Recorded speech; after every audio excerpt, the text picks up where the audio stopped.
জানৈ তোমাৰ কাষত বহি তোমাক কোনে মৰম কৰিব পুৱা উঠি দুগালতে কোনে চুমাকিব আজৈ কলিজা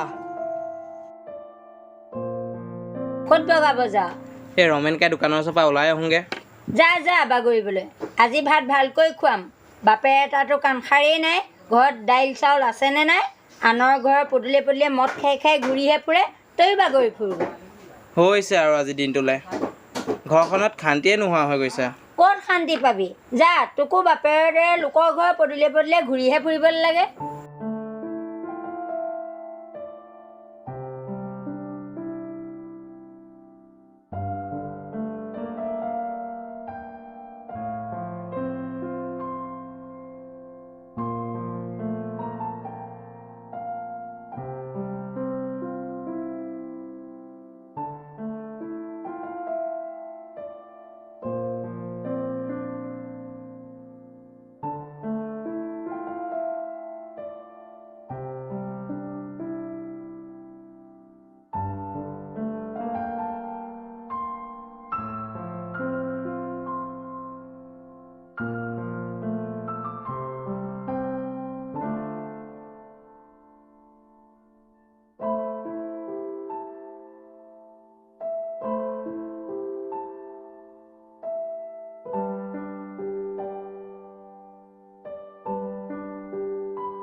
আজি হেনৰ এজাকচোন কি হ'ব আৰু মাকে ঘৰত গালি দিলে চাগে নকবি আৰু ঘৰখনত শান্তি নোহোৱা হৈ গৈছে হয় অ' মোকো যিবোৰহে কথা শুনায় মোৰ বাপেৰে চাকৰি কৰে বুলিহে তোৰ বাপেৰেতো মদ খাই আনৰ পদূলিতে পৰি থাকে মায়ে আৰু কিমান কৰিব খঙতে কিবা এটা ক'বই দে তই মন মাৰি নাথাকিবি হ'ব দে তেন্তে ফুৰি আহোঁগৈ ব'ল মই যাব নোৱাৰিম মই নীলাঞ্জনৰ ওচৰৰ পৰা আহোঁগৈ তাই ৰৈ আছে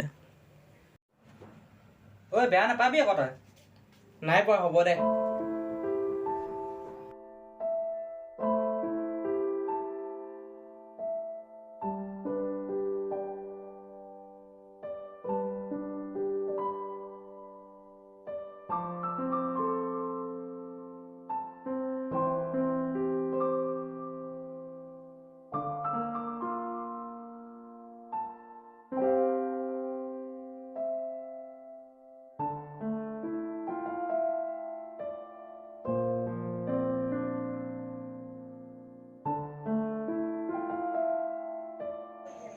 ও মোৰ মন কাগজৰ নাও সদায় উটুৱাও তোমাৰ কথা ভাবি জানৈ পদূলিলে চাওঁ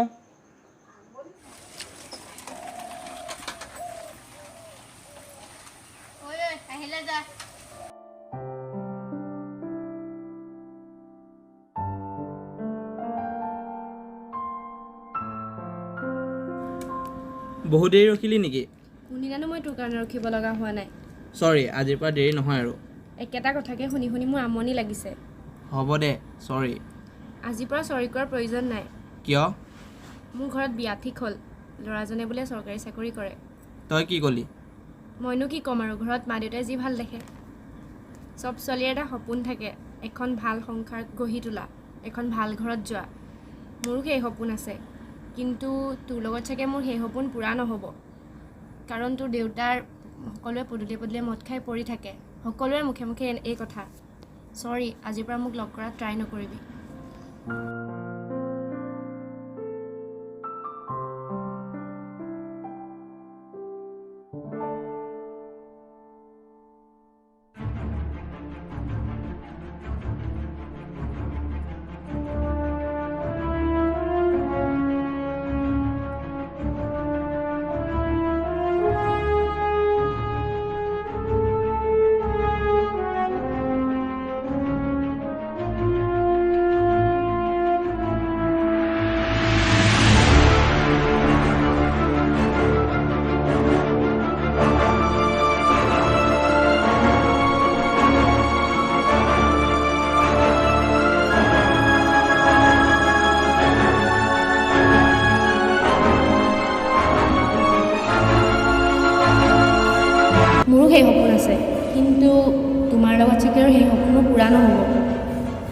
কাৰণ তোৰ দেউতাই লোকৰ পদূলে পদূলে মদ খাই পৰি থাকে আৰু এই কথাটো সকলোৱে গম পায় ন।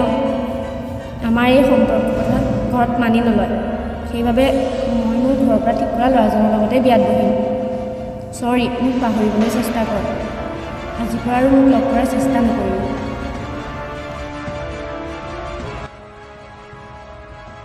আৰু মোকো যিবোৰে কথা শুনাই মোৰ বাপেৰে চাকৰি কৰে, মোৰ বাপেৰেতো মদ খাই আমাৰ প্ৰধানতে পৰি থাকে। মায়ে আৰু কিমান খঙতে কিবা এটা ক'ব লাগিব। মই জীয়াই থকা কি লাভ আছে, মৰি থকাই ঠিক আছে। ইমান দুখ, ইমান কষ্ট, ইমান অপমান সহ্য কৰাতকৈ।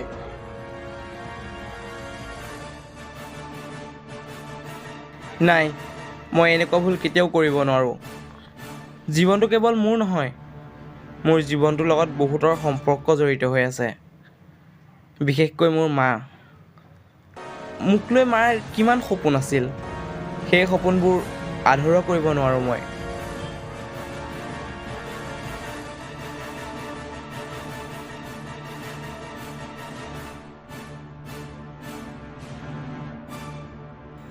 শুন, তই বেছি উৎপাত কৰি নাথাকিবি, ভৰি হাতত দুখ পাবি।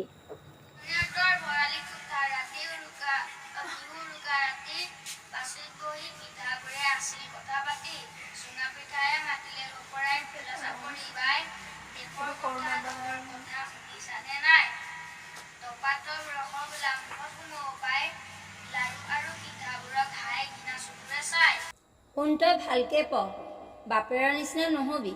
ডাঙৰ হ'লে তই ইঞ্জিনিয়াৰ হ'ব লাগিব। শুন, তই ভালকৈ পৰীক্ষা দিবি, তোক লৈ বহুত সপোন আছে।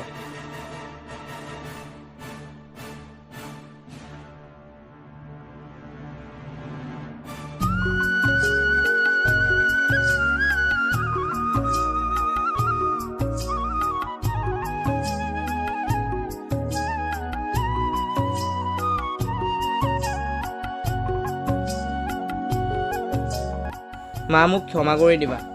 মই ইমান দিনে বুজিয়ে পোৱা নাছিলোঁ মাৰ মমতা কি হয়। হ'ব দে, শুন, আজিৰ পৰা যাতে তই বাপেৰৰ নিচিনাকৈ ঘূৰি নুফুৰিবি।